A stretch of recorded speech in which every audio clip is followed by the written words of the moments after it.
to compute outside the drainage area. So there's the impervious surface going there.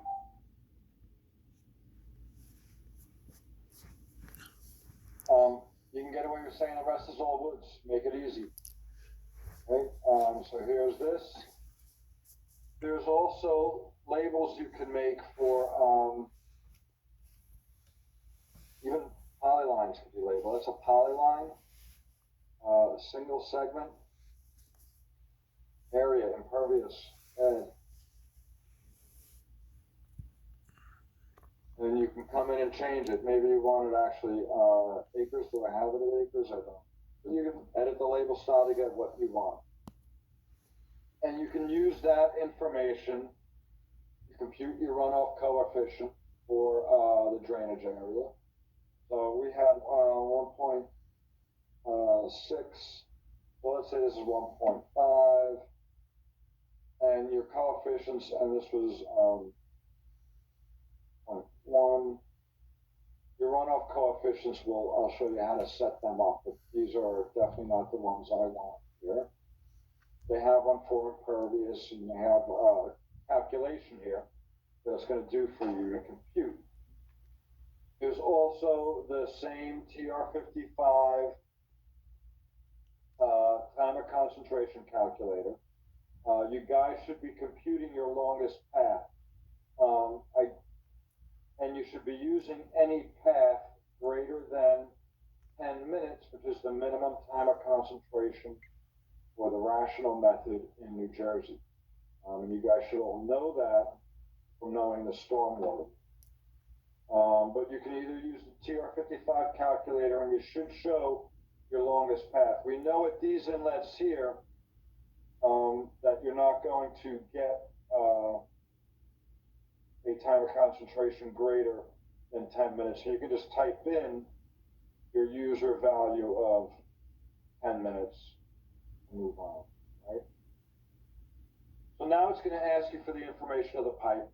And what's nice is it knows from your pipe network, your inverts on both sides. It knows the diameter of the pipe, and you can change it right here. But I'm not going to change this one. It's the first one.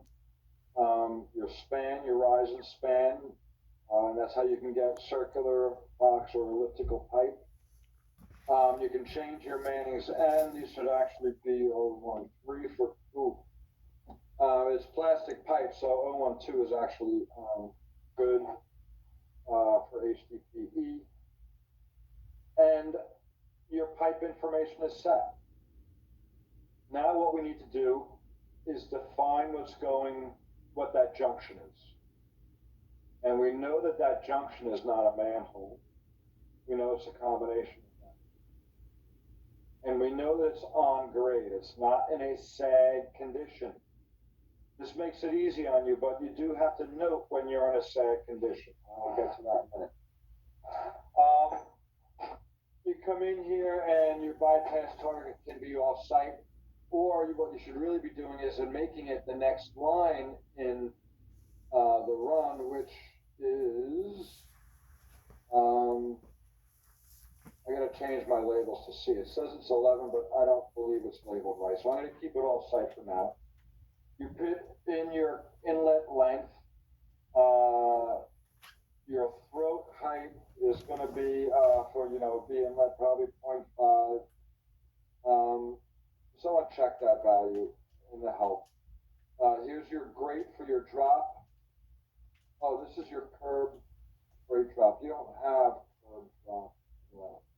So there is no drop. There is no length. Your grate. For length, your width is good. Now this is about your gutter and your roadway over here, right? So this is really the inlet coming in.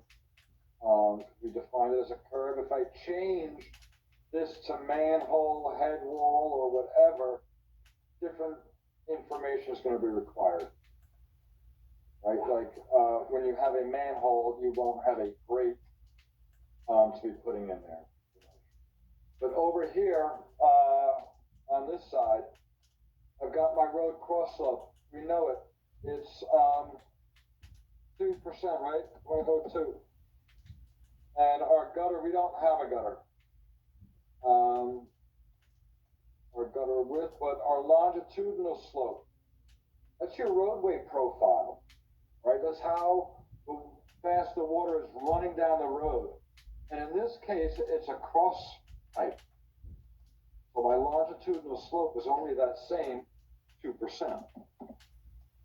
If I was going on the next pipe, which goes down the roadway, I'd have to put in the slope of the road into that longitudinal slope. And then this is the Manning's N for the roadway, not for the pipe. So if it was concrete, but we're not down, shore areas, low-lying areas where we put in, even the meadowlands where we put in concrete gutters. So we're just putting in our concrete curb. And then you can have your structure shape, and again, the diameter of that pipe. Once it's good, you click OK. You can click down to the next one, down to the next structure, or previous this way. And you can start filling in all your information all the way down. Notice my icon changed to an inlet. And what I want to do is go to my options.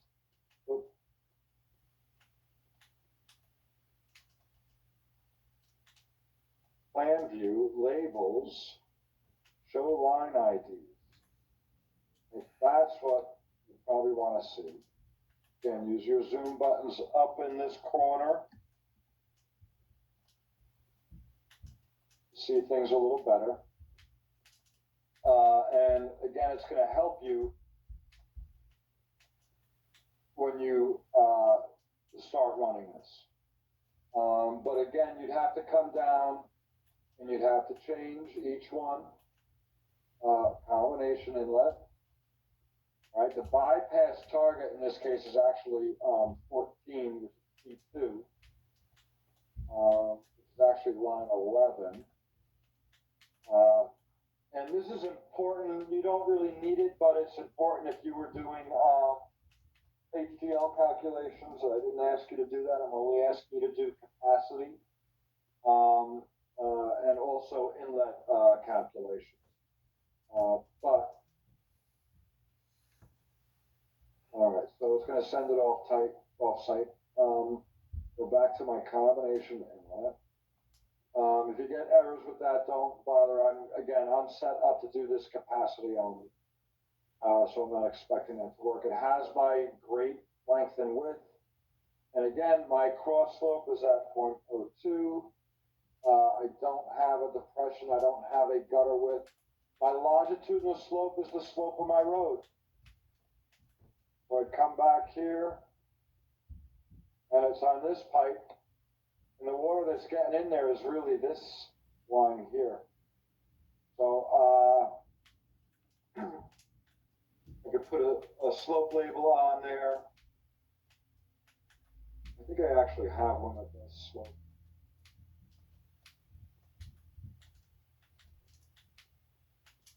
Okay, so there we go. I'm at minus 0.9%. So I would put that in there. Why don't I just go back to manhole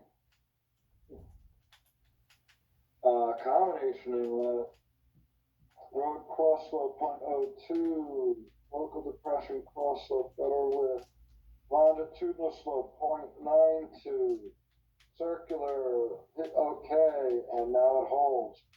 And again, I would come down again to the pipe, and I would put in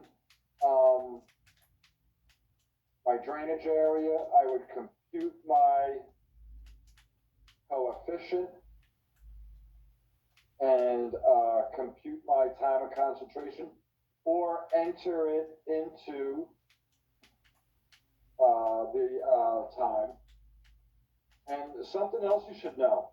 When you're doing your sanitary sewer calculations, because you're using the same program, this gets really easy, this whole box right here, because RSIS is going to tell you how much flow you're getting out of those 4-bedroom homes and you multiply it by the number of homes going into a manhole, and you just type in your flow. You don't, in that case, you don't have to put in the drainage area, a weighted coefficient, and an inlet time. Just put in your flow. Oh, you do need to put in the inlet time. But that, again, should be basically minimal. So for sanitary, it's different, but for the storm, you're going to compute these. In sanitary, I might have some flow going in. I put some in, you hit OK. Exit. And it's going to take it all the way down the line. And I'm going to use one of these as a pan button.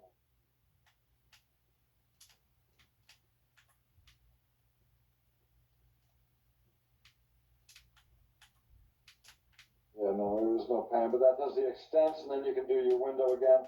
I just want to come down here and check my outflow before I do anything.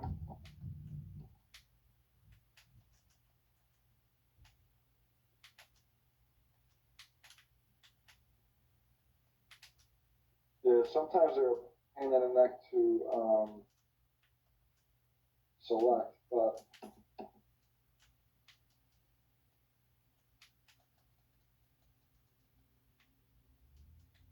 if that's the case, again, just zoom in again. It's probably just that label that's. But notice it's the outfall. Here it is.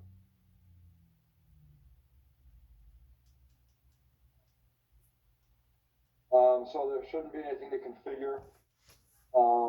Let's go down in the line. Yep, there it is. Here, the outfall. It knows it's invert. You can change them. And after you go through all of this, I think I have a bare minimum now that I should need to run this. You're going to run your analysis. But before you do that, you want to edit your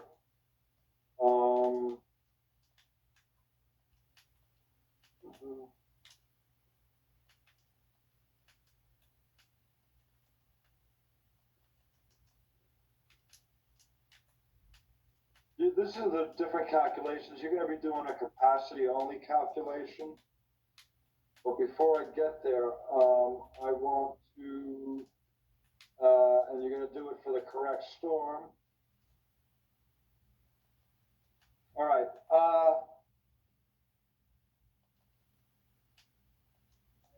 In the chat window, if you're here, you have TikTok, though the clock is painful. 2 minutes to type in your group number and tell me what year design storm we use for storm sewers in New Jersey. If you answer correctly, you get 2 free points added to your total, but not to exceed the 150 for phase 2. Oh, TikTok. Let's see who's awake and who actually heard me. 3 points up for sale. Aha, come and get them. Type into the chat your answer. All right. So, with that, I'm going to run a 3-year storm. If you know that is. Even the program. I'll run a 3-year.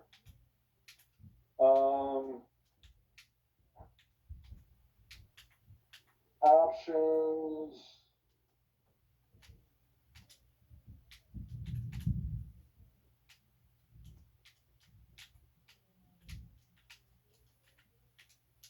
Design codes, that's where you get it. I'm sorry, I knew it was up in here somewhere. I know like 5 different hydrology programs. This is where you're going to set a lot of your information. If you were designing from here, but standard inlet and then your calculations. Nope, this is not where I'm getting my.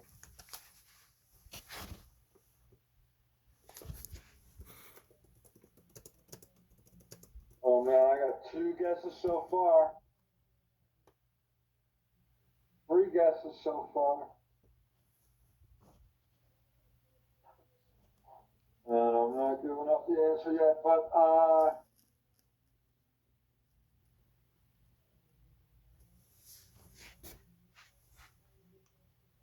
right, so I'm having a tough time finding where I put in my curve numbers. All right. I use HydroCAD and SSA, but I would just come in here and I would go curve numbers. Oh, this is actually yeah, runoff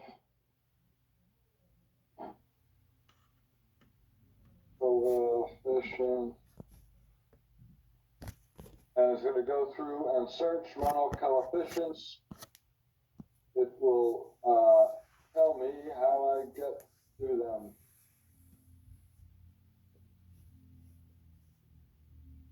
And my computer is freezing up again. Oh my God, did everybody answer? I got 1, 2, 3, 4, 5, 6 answers.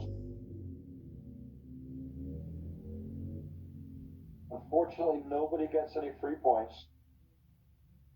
And I strongly advise you to go to RSIS and check that, because your pipes are going to be very, very large if you're designing for the 100-year storm event. All right. So, I don't know if I froze HydroCAD or if I froze their Helpman.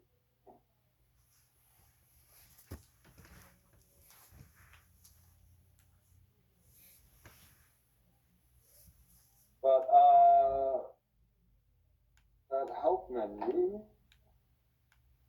something's cooking. Should help me get to my thing. But I could also just go to Google and type civil 3D storm sewers, sign, run off coefficients.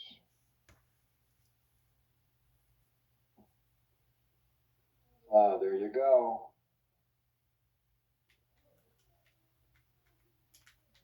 All right, so a lot of fun stuff. I would go here, and I know it's in that thing, but actually that's not a good one. Little 3D storm sewers. Oh my goodness. Signing. Oh boy, is that a bad.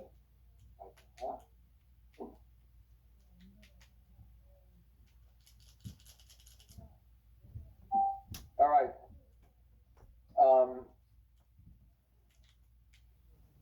Attachment tab property. So you guys can look it up. Let me see if this came back to life. Did not. Now I'm gonna have to crash this. Oh no, that's so gnarly.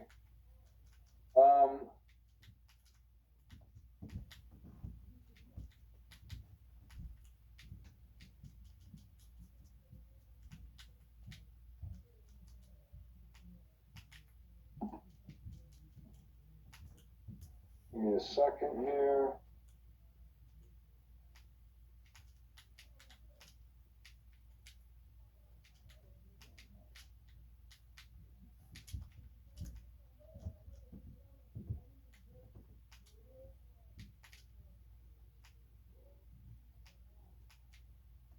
I'm trying to keep this up so I don't have to do it again.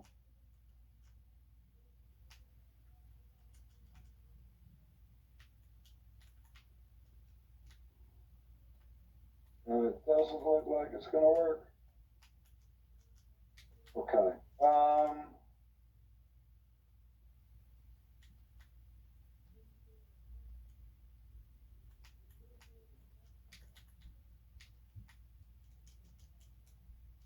Well, that did it. All right, I was trying to save it. Didn't work too well. Let's come back to Civil 3D. turn off our image and go back and launch.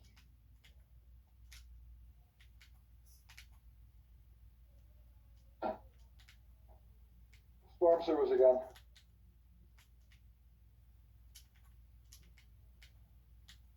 From the Analyze tab, edit storm sewers, it knows my network, it picks it up.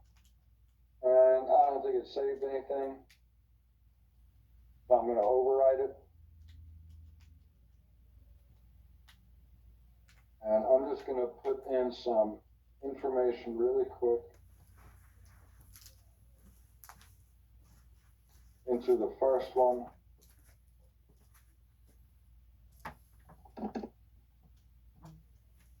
So we can get through this. All right, so it's P1. I'm just going to say it's got, oh, look at that. It did remember some of my information.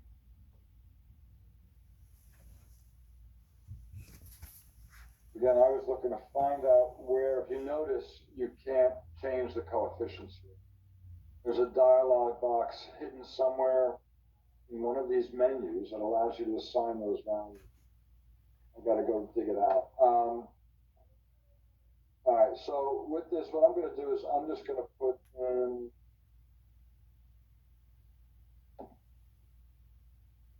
minutes, 1 point, and I'm going to put this in probably at 0.78 for Woody site.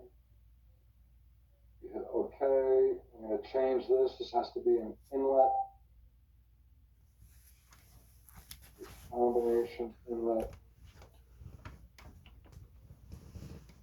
The initial length in this design. Wow, that's pretty.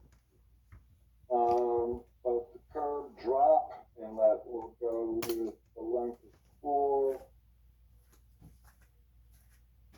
Right. And again, it's going to look to compute these, but oh, that's one. This is going to be 4. Actually, this is 4. Professor? Yeah. Are you looking for the composite runoff coefficients? Yes. I think they're in design codes and then they're in the inlets tab. Okay. All right. I'll get right back to that. Yes, but there they are. Let's finish this up. Let's just get some flow going through here right now. 3.5, 4, and this is 0.02.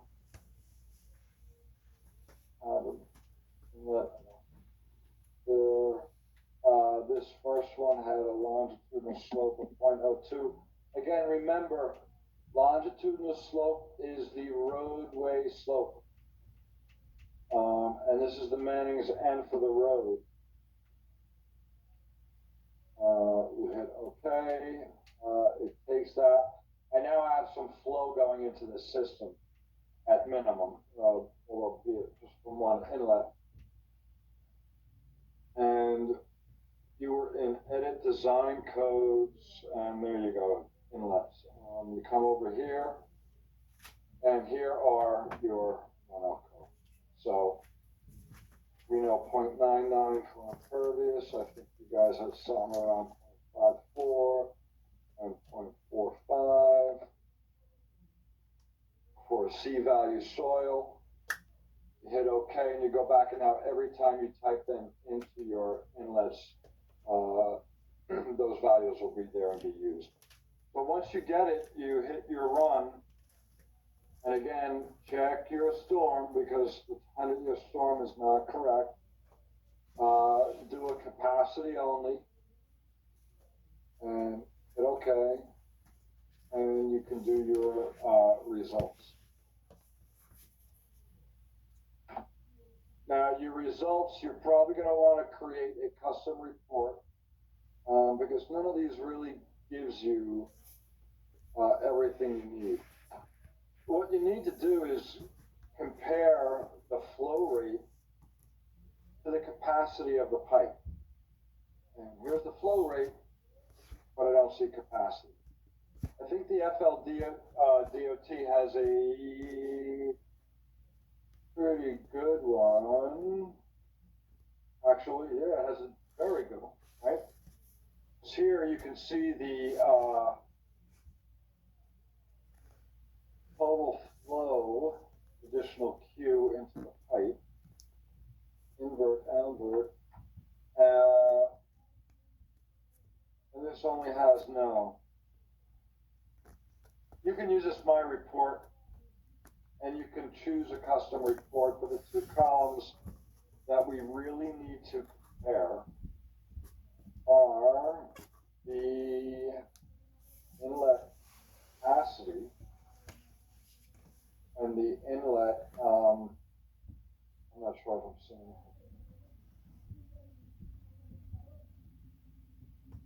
it, and the flow to the inlet. One of these actually does do total runoff. Oh, here you go. Total runoff, or I'm sorry, total flow. So this is you want the DOT chart for your summary, and you're going to be comparing the flow to the capacity. You can see I've got the same amount. This really technically isn't working, and actually that's down at the end. I might have to change that guy, but it looks like this is not working out. Again.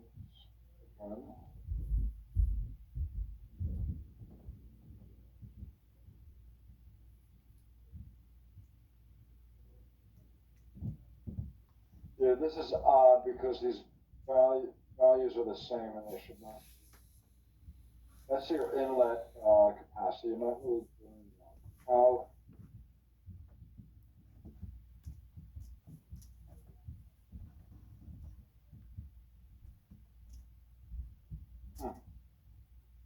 All right, so when you guys do this, something's going on funny here. Just in my setup, it's probably because I only use the one pipe. But these values should be different. And the capacity is what Manning's equation tells you is the maximum flow through that pipe at your diameter, end value, and slope. The total flow should be all the water getting to your inlet. And if you notice that, I don't have it really computed here. So if I went back to that plan, let's get some information here to actually see.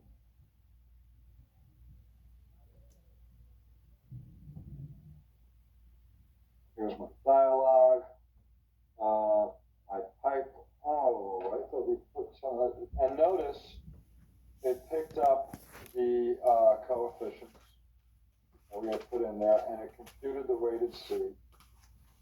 But it's not computing the flow. It should be. I'm going to put in flow value here. Oops.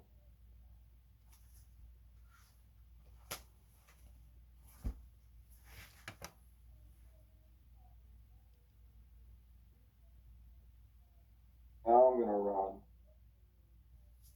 Just so we can, again, I don't have all the information in here at all. What I did was I put in another pipe there. Edit, undo, edit, undo.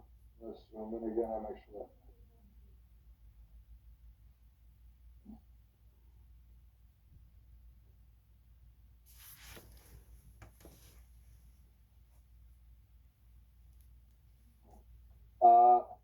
I'm sorry, I'm stumbling around this. Again, let's put in that 10 CFS. Hit OK. Go back. There's 8, 7. And there's none up. Exit. Run. OK. Let's go back to our results. And wow, we're still not getting any flow in there.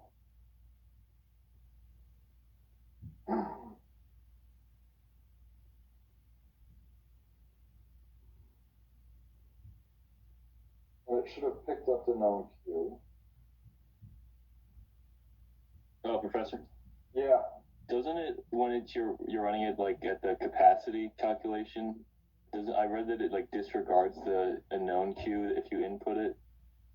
oh, yeah. You're right.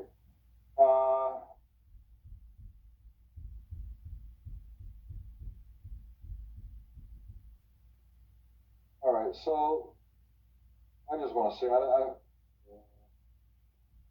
it's going to be very difficult for you to do that. Once you get all your drainage, has anyone done this?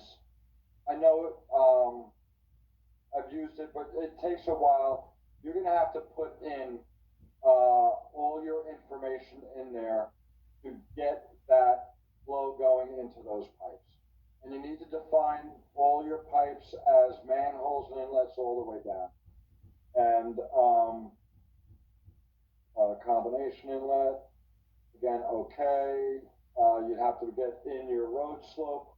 And it's a lot for me to go through right now. But this was 0.92 on the next one. The cross slope was 0.02.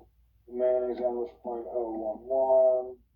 The diameter, you hit okay. And again, you've got to come down and put in all your information.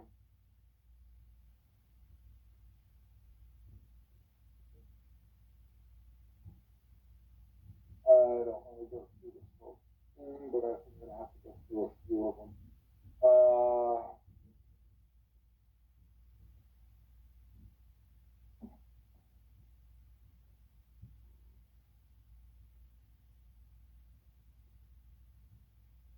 Make sure you click your OK button before moving on to another structure.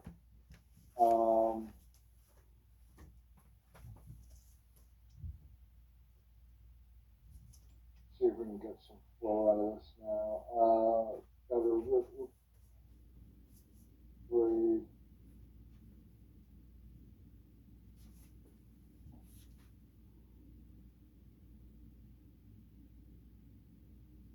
And the longitudinal slope 1.2.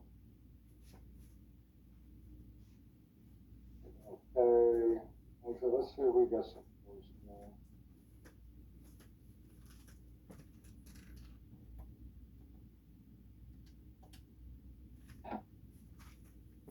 There we go. Now we're getting some flow. So what we're going to be